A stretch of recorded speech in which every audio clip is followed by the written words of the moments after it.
जय राम जय राम जय जय राम, जय राम जय राम जय जय राम।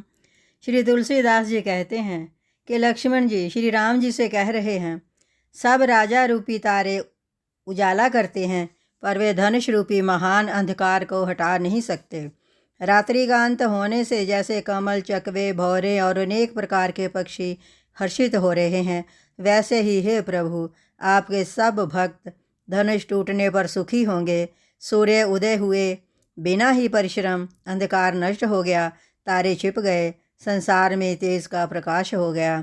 हे रघुनाथ जी, सूर्य ने अपने उदय के बहाने सब राजाओं को प्रभु आपका प्रताप दिखाया है। आपकी भुजाओं के बल की महिमा को उद्घाटित करने के लिए ही धनुष तोड़ने की ये पद्धति प्रकट हुई है। भाई के वचन सुनकर प्रभु मुस्कुराए। फिर स्वभाव से ही पवित्र श्री राम जी ने शौच से निवृत्त होकर स्नान किया और नित्य कर्म करके वे गुरु जी के पास आए। आकर उन्होंने गुरु जी के सुंदर चरण कमलों में सिर झुकाया। तब जनक जी ने शतानंद जी को बुलाया और उन्हें तुरंत ही विश्वामित्र मुनि के पास भेजा। उन्होंने आकर जनक जी की प्रार्थना सुनाई। विश्वामित्र ने हर्षित होकर दोनों भाइयों को बुलाया। शतानंद जी के चरणों की वंदना करके प्रभु श्री रामचंद्र जी गुरु जी के पास जा बैठे। तब मुनि ने कहा, हे तात चलो, जनक जी ने बुलावा भेजा है, चलकर सीता जी के स्वयंवर को देखना चाहिए। देखें ईश्वर किसको बढ़ाई देते हैं।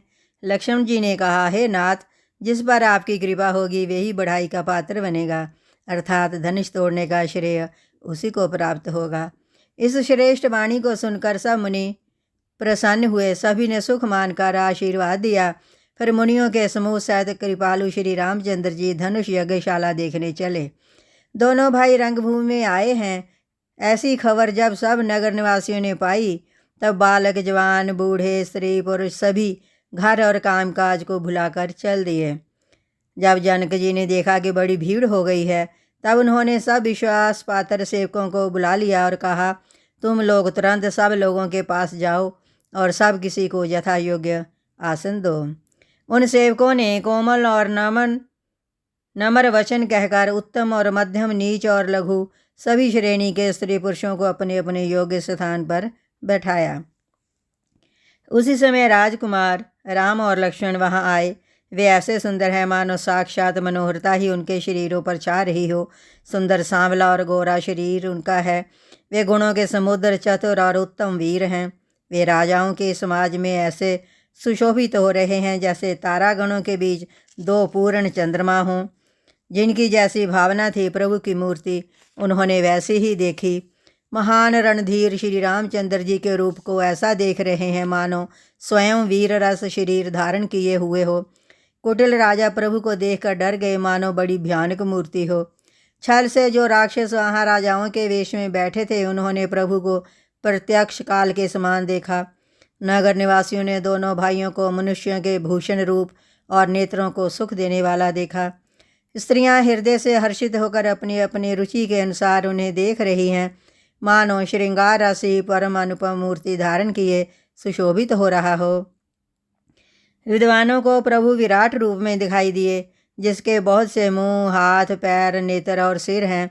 जनक जी के सजातीय कुटुंब प्रभु को किस तरह कैसे प्रिय रूप में देख रहे हैं, जैसे सगे सज्जन संबंधी प्रिय लगते हैं। जनक समेत रानियां उन्हें अपने बच्चे के समान देख रही हैं। उनकी प्रीति का वर्णन नहीं किया जा सकता। योगियों को वे शांत, शुद्ध, सम और स्वतः प्रकाश परम तत्व के रूप में दिखे। हरि भक्तों ने दोनों भाइयों को सब सुखों के देने वाले इष्ट देव के समान देखा। सीता जी जिस भाव से श्री रामचंद्र जी को देख रही हैं, वे स्नेह और सुख तो कहने में ही नहीं आता। उस स्नेह और सुख का वे हृदय में अनुभव कर रही हैं, पर भी वे उसे कह नहीं सकती। फिर कोई कवि उसे किस प्रकार कह सकता है। इस प्रकार जिसका जैसा भाव था, उसने कौशलाधीश श्री रामचंद्र जी को वैसा ही देखा। सुंदर सांवले और गोरे शरीर वाले तथा विश्व भर के नेत्रों को चुराने वाले कौशलाधीश के कुमार राज समाज में इस प्रकार सुशोभित हो रहे हैं। दोनों मूर्तियां स्वभाव से ही बिना किसी बनाव श्रृंगार के मन को हरने वाली हैं। करोड़ों कामदेवों की उपमा भी उनके लिए तुच्छ है। उनके सुंदर मुख शरद पूर्णिमा के चंद्रमा की भी निंदा करने वाले हैं और कमल के समान नेत्र मन को बहुत ही भाते हैं। सुंदर चितवन सारे संसार के मन को हरने वाले कामदेव के भी मन को हरने वाली है। वह हृदय को बहुत ही प्यारी लगती है, पर उसका वर्णन नहीं किया जा सकता। सुंदर गाल हैं, कानों में चंचल झूमते हुए कुंडल हैं, ठोड़ी और अधर होंठ सुंदर हैं और कोमल वाणी है। हंसी चंद्रमा की किरणों का तिरस्कार करने वाली है। बाहें टेढ़ी और नासिका मनोहर है। ऊंचे चौड़े ललाट पर तिलक झलक रहे दीप्तिमान हो रहे हैं। काले घुंघराले बालों को देखकर भौरों की पंक्तियां भी लजा जाती हैं। पीली चौकोनी टोपियां सिर पर सुशोभित हैं, जिनके बीच बीच में फूलों की कलियां काढ़ी हुई हैं। शंख के समान सुंदर गोल गले में मनोहर 3 रेखाएं हैं, जो मानो तीनों लोकों की सुंदरता की सीमा को बता रही हैं।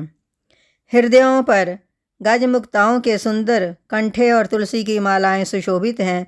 उनके कंधे बैलों के कंधे की तरह ऊंचे तथा पुष्ट हैं और खड़े होने की शान सिंह की जैसी है और भुजाएं विशाल एवं बल की भंडार हैं। कमर में तरकश और पीतांबर बांधे हैं। दाहिने हाथों में वाण और बाएं सुंदर कंधे पर धनुष तथा पीले यज्ञोपवीत सुशोभित हैं। नख से लेकर शिखा तक सब अंग सुंदर हैं। उन पर महान शोभा छाई हुई है। उन्हें देखकर सब लोग सुखी हुए। नेत्र एक टक निमेष शून्य हैं और तारे पुतलियां भी नहीं चलती। जनक जी दोनों भाइयों को देखकर हर्षित हुए। तब उन्होंने जाकर मुनि के चरण कमल पकड़ लिए, विनती करके अपनी कथा सुनाई और मुनि को सारी रंगभूमि दिखाई। मुनि के साथ दोनों श्रेष्ठ राजकुमार जहाँ जहाँ जाते हैं वहाँ वहाँ सब कोई आश्चर्यचकित हो देखने लगते हैं। सब ने राम जी को अपनी अपनी ओर ही मुख किए हुए देखा, परंतु इसका कुछ भी विशेष रहस्य कोई नहीं जान सका। मुनि ने राजा से कहा, रंगभूमि की रचना बड़ी सुंदर है। विश्वामित्र जैसे निष्प्रिय विरक्त और ज्ञानी मुनि से रचना की प्रशंसा सुनकर राजा प्रसन्न हुए और उन्हें बड़ा सुख मिला। सब मंचों से एक मंच अधिक सुंदर और उज्ज्वल और विशाल था। स्वयं राजा ने मुनि सहित दोनों भाइयों को उस पर बैठाया। प्रभु को देखकर सब राजा हृदय से ऐसे हार गए, निराश एवं उत्साहहीन हो गए, जैसे पूर्ण चंद्रमा के उदय होने पर तारे प्रकाशहीन हो जाते हैं। जिनके तेज को देखकर सबके मन में ऐसा विश्वास हो गया कि रामचंद्र जी ही धनुष को तोड़ेंगे, इसमें संदेह नहीं।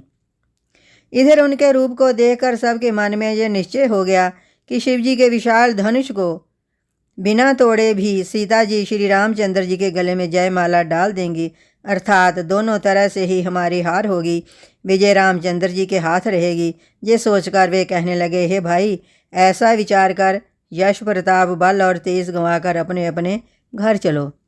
दूसरे राजा जो अविवेक से अंधे हो रहे थे और अभिमानी थे, ये बात सुनकर बहुत हंसे।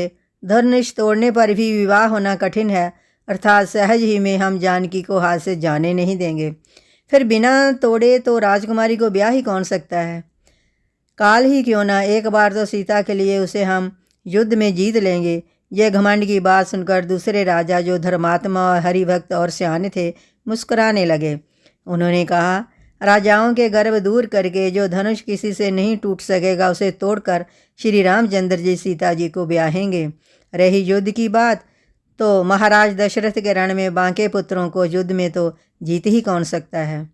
गाल बजाकर व्यर्थ ही मत मारो, मन के लड्डुओं से भी कहीं भूख बुझती है। हमारी परम पवित्र सीख को सुनकर सीता जी को अपने जी में साक्षात जग जननी समझो।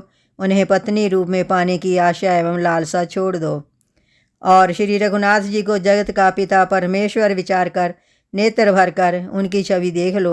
ऐसा अवसर बार बार नहीं मिलेगा। सुंदर सुख देने वाले और समस्त गुणों की राशि ये दोनों भाई शिवजी के हृदय में बसने वाले हैं। स्वयं शिवजी भी जिन्हें सदा अपने हृदय में छिपाए रखते हैं, वे तुम्हारे नेत्रों के सामने आ गए हैं। समीप आए हुए भगवत दर्शन रूप अमृत के समुद्र को छोड़कर तुम जग जननी जानकी को पत्नी रूप में पाने की दुराशा रूप मिथ्या मृग जल को देख कर दौड़ कर क्यों मरते हो? फिर भाई, जिसको जो अच्छा लगे वही जाकर करो।